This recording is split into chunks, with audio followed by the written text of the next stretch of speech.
So what's good, YouTube? It's your boy Azaka FX. This is actually metaphor. This is metaphor. This is what metaphor look like. I know it's been such a long time that I used metaphor, but here is the reason as to why I'm actually using metaphor for this particular trade. If you've not subscribed, subscribe, leave your comment. WhatsApp number is in the description. Let's go. I'm starting with just $500 and I'm going to be growing this account to God knows where.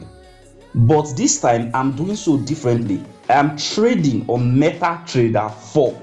No fancy interface, as you can see. No fancy interface, just no fancy features, no unnecessary distractions. Just the charts, the order, and my discipline. So let's go, ladies and gentlemen.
You may be wondering, what are the necessary criteria as to how you actually caught this lovely trade? How is it that you caught this beautiful trade, Azaka? Well, let me go ahead and explain the technical criteria of how I actually caught this trade. Now, in the inner cycle, I told them that what bias. I first of all told them that bias is what XSSUSD buy.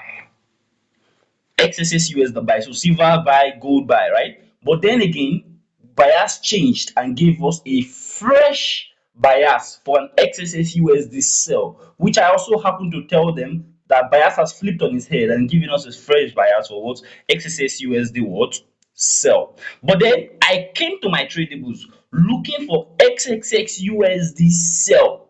I did not see XSSUSD sell. How did I not see XSSUSD sell? First of all, if you come to the daily time frame on silver, which is the pair we actually traded for the internal liquidity sweep, you will notice that on the daily time frame, silver has not given us a fresh bias. Now, that fresh bias that we are looking for, however, should be an XSSUSD sell. So we are basically expecting silver to come back down like this, but that is for a future trade. That is for a future trade before we look to take it down just like that. That's what we're expecting silver to do. That is the new bias right there, but then price did not do that. So this is actually called a delay in bias. If the previous bias was actually very valid, then a significant change in bias happens. It does not automatically mean that your tradable immediately will start selling. So many of you have asked this particular question over and over and over again. It does not mean that. That was simply it.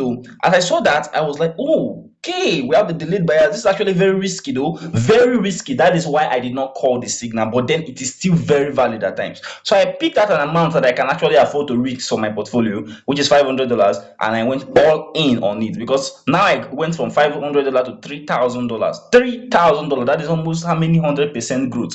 So that was some insane trade right there, ladies and gentlemen. After I saw this, the next thing I needed to do was okay, if I don't have a sell internal sweep for our tradable, what will be the next thing that I'm going to look out for? So I decided to go to the what 1 hour time frame. Since it's now aggressive, I'm no longer working with the 4 hour time frame. It's not aggressive. I need some sort of what break of structure. And price has already, I checked and I saw that price actually broke above this significant high right here. So this is a significant high.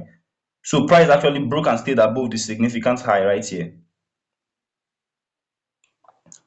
And it's breaking and staying above this significant high right here was basically all the confirmation I needed for what the middle time frame. You guys know that my analysis is in 4 phases. First of all, the bias, then the internal or external liquidity sweep. After that has actually happened, then we now get the what middle time frame confirmations. If it is an aggressive scenario, if it is a conservative scenario, I don't actually mind that. Then the next thing I need to look out for is what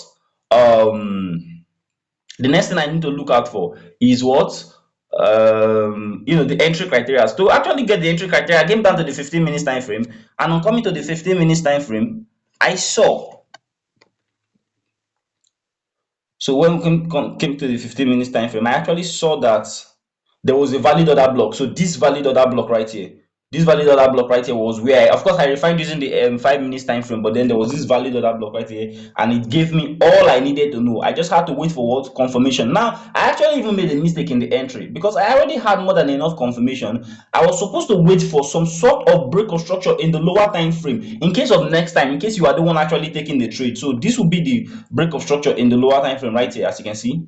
By the time I jumped out to the 1 minute time frame, you see that price actually broke above the structure in the lower time frame. Then I would have used the first supply and demand zone, which is going to be here in the 1 minute time frame, as my entry. Then my entry would have shifted to this place. And if you notice, this one has a very good, a less more significant risk to reward ratio than the one I actually used. But we thank God for it. I did not call this signal because it was actually a risky signal. I don't call signals to my inner cycle, risky signals to my inner cycle, even if they agreed. There are some signals that are just way too risky for me to call to them. That is just simply how I called this trade. Now, because the fresh bias is XSS USD sell, even if we don't even have internal confirmation just yet, I can go straight to gold. The next pair, which remember we traded silver, right? Now the next pair we're actually going to be trading is gold. Where I'm going to be taking that $3,000 account to wherever the market will carry it, or actually intend on taking that $500 to $10,000 over the course of this trade. So this is the part one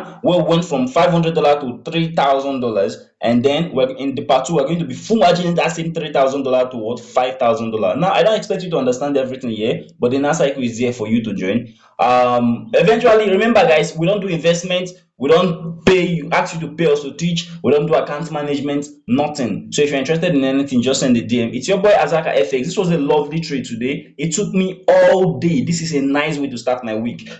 Working up my risk appetite is a nice day to start my week, and it took me all day to actually get it handled. I'm trading with Meta4 for this particular one. I'm trading with Meta4. My Meta5 is filled up with account already. I really don't. So that was why I wanted to be disciplined again as a trader since it's been so long. For those of you that have been here for a very long time, you guys will know that Azaka works majorly with what Meta4 once upon a time. Now that Azaka is back, and is back harder than it actually ever was. It's your boy Azaka FX. See you all in the next video.